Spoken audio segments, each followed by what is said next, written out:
Madam कामना प्रसाद जी, जो जानी मानी शख्सियत हैं और जश्न बहार ट्रस्ट उसकी संस्थापिका हैं, फाउंडर हैं। और जो है कुंवर रंजीत चौहान जी, जो पोएट हैं, फाउंडर जश्न अदब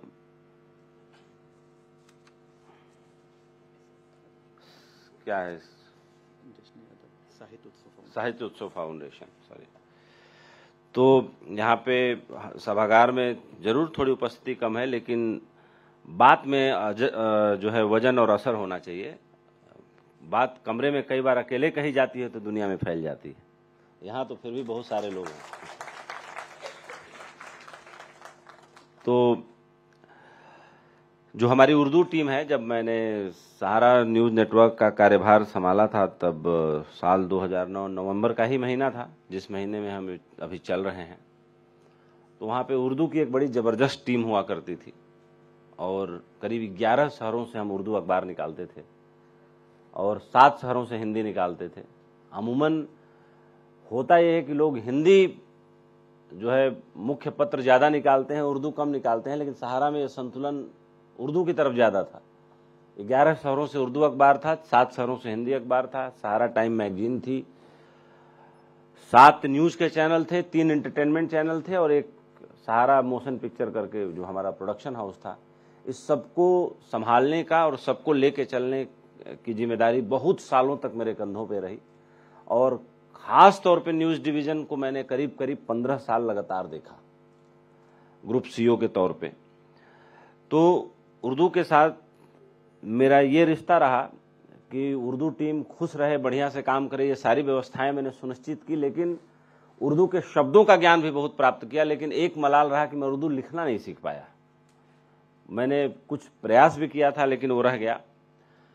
लेकिन उर्दू के बारे में जरूर थोड़ी बहुत जो मैंने सीखा, जो जाना, वो बात जरूर करूँगा कि उर्दू वो जुबान है जिसने इस दुनिया के कारोबार को और इस दुनिया में जगह जगह जो साहसी लोग थे, जो लश्कर बना करके एक नई खोज में निकलते थे, और उन लोगों के बीच जो भाषा पनपी और पैदा हुई, उसका पहला नाम युर्तू था। युर्तू से अब टूट करके फिर ये बाद में उर्दू शब्द निकल के आया। और उर्दू ने किसी एक आदमी की या किसी एक जुबान की या किसी एक धर्म की या किसी एक देश की ये भाषा नहीं रही। ये भाषा वो रही जो लोगों के द्वारा मिलकर बनाई गई, और इस भाषा में पूरी दुनिया के लोग शामिल हुए, और वे लोग शामिल हुए जो कुछ ढूंढने निकले थे, कुछ बनाने निकले थे, एक नई दुनिया की खोज में निकले थे। ये उनकी जुबान है। आमतौर पर ऐसा माहौल बन गया है कि उर्दू बोलने वाला एक अलग सेक्टर को रिप्रेजेंट करता है, हिंदी बोलने वाला एक अलग सेक्टर को रिप्रेजेंट करता है, लेकिन ऐसा नहीं है। उर्दू एक बहुत ही, कह सकते हैं कि गहरी विरासत को और एक बहुत ही रिच कल्चर को, या कह सकते हैं कि गहरे जड़ों को रिप्रेजेंट करता है, बाहर लेके आता है। हालांकि ये मेरा मूल विषय नहीं है। मेरा मूल विषय तो करंट अफेयर्स और समाचार है, और उसका विश्लेषण करना है, समझना है। भाषा विज्ञानी मैं बिल्कुल नहीं हूँ, लेकिन मुझे लगता है कि आज के देश में जैसे संस्कृत के बारे में कहा जाता है कि स्पेस साइंस में जितना काम हुआ है, उसमें सबसे ज़्यादा सहयोगी भाषा अगर कोई रही है इस दुनिया में, जो रसिया और अमेरिका के वैज्ञानिक भी मुक्त कंठ से मानते हैं, वो संस्कृत रही है। और मैं ये मानता हूं कि जो संस्कृत में अभी भी मंत्रों के रूप में जो गूढ़ रहस्य छुपे हुए हैं, जिनको डिकोड करके आदमी आसमान से ब्रह्मांड का सफर तय कर रहा है और उसके बारे में नई नई जानकारियां जुटा रहा है, वो भाषा के रूप में संस्कृत है। और जब इस पृथ्वी पर कभी संस्कृत बोली जाती रही होगी, मुझे लगता है कि राम के पहले ही अयोध्या में अगर राम का जन्म हुआ, भगवान श्री राम का जन्म हुआ और महाभारत में त्रेता में कृष्ण आए, तो उससे पहले जो हमारा इतिहास मिलता है, जो विरासत मिलती है हिंदुस्तान की धरती से, उसके बारे में एक बात जरूर कहना चाहूँगा कि आज हम अमेरिका की तरफ देखते हैं एक दो कारणों से, उस पर जगह जगह मैंने बोला है। और हमारे यहाँ जो कुछ पोंगा पंडितों ने फैला दिया कि धन वैभव ये सब मोह माया है, मैंने इस पर बड़ा पुरजोर विरोध किया कि आज अमेरिका महाशक्ति क्यों है। सिर्फ दो कारणों से। एक कि वहां पूंजी की उपलब्धता दुनिया में सबसे ज्यादा है, $30 ट्रिलियन की इकोनॉमी है। और दूसरी बात है कि वो शक्तिशाली है, और शक्तिशाली किसके दम पे है? तो पूंजी के दम पे है। तो जो एक पनपती हुई, आकार लेती हुई जो हमारी जनरेशन है, उसके दिमाग को कुल्हाड़ी से बचपन में ही काट देना, ताकि वो इसके बारे में सोच भी न पाए। अगर कहीं स्वर्ग है, कहीं नरक है, तो स्वर्ग को बेहतर हर जगह क्यों बताया गया या बनाया गया या लिखा गया? क्यों? क्योंकि वो बेहतर है, वहां सारी अच्छी चीजें हैं। कोई भौगोलिक स्थिति नहीं है स्वर्ग नरक की, या कोई जीपीएस नहीं है, या कोई बताने वाला पैदा नहीं हुआ। जिनको ज्ञान प्राप्त हो वो भी शब्दों में नहीं बता पाए। नानक से पूछा किसी ने, नानक नहीं बता पाए शब्दों में, बोले कहा नहीं जा सकता। बुद्ध से पूछा किसी ने, बुद्ध ने बोला ही नहीं इस पर कि क्या मिला। बुद्ध ने बस इतना जरूर बोला कि मिला ही हुआ था, उसका पता चल गया। और अंत में जब मरने लगे कुशीनारा में, तो कहे अप दीपो भव। इसके बाद उनको क्या मिला, क्या ज्ञान प्राप्त हुआ, क्या प्राप्ति, इस बारे में कहीं बुद्ध ने कभी नहीं बोला। तो आज जो हम अमेरिका की ऊंचाई को देखते हैं और जो हम इतने प्रभावित हैं, मैं आपको बता दूं, अपने युवाओं को कहूं कि तुम अपने को पहचानो, अपने को जानो। तुमने बुद्ध दिया, तुमने कृष्ण दिया, तुमने राम दिया, तुमने कणाद दिया, तुमने विश्वामित्र दिया, तुमने अगस्त्य दिया, तुमने वेदव्यास दिया। तुमने ज्ञान की वो उच्चतम शिखरों को छुआ जो अमेरिका जैसे देश के लिए सोचना भी मुश्किल है। और हमारे यहां ज्ञान की किसी निचाई का जो तल है वो अमेरिका के ज्ञान के ऊंचाई का तल भी नहीं है। लेकिन हम सब भूल गए।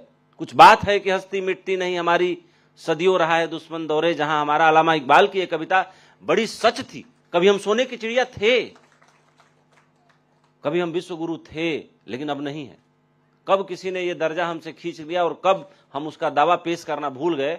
दावा उसी दिन पेश करना चाहिए और झूठ के खिलाफ आवाज उसी दिन उठानी चाहिए जिस दिन आपको पता चले कि सच क्या है और झूठ क्या है।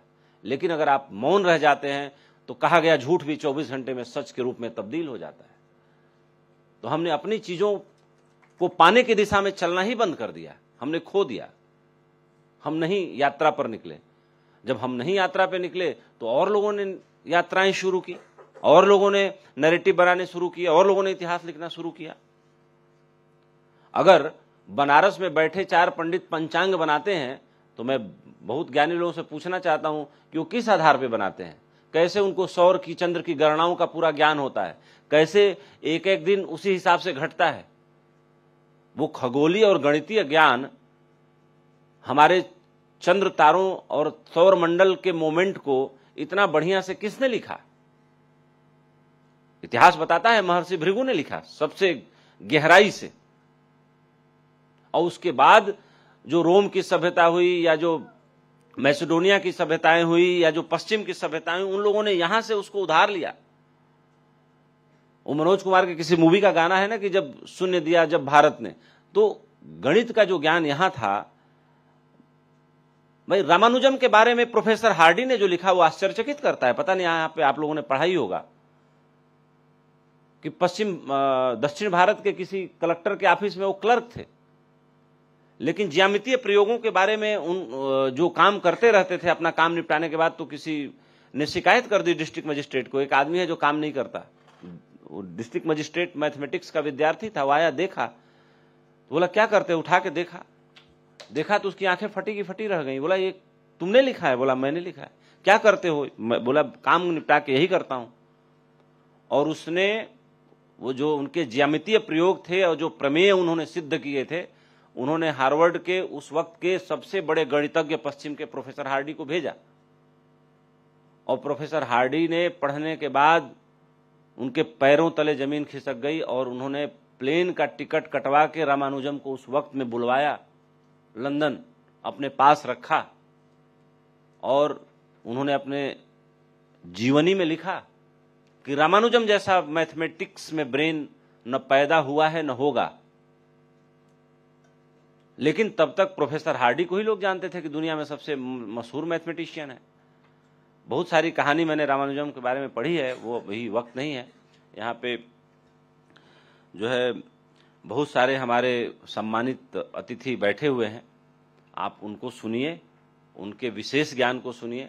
मैंने तो यूं ही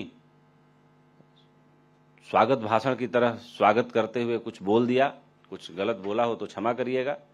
और आप सभी बने रहिए। और मैं भारत एक्सप्रेस की टीम को जरूर ये कहूँगा, सबको, ये सबकी जिम्मेदारी बनती है।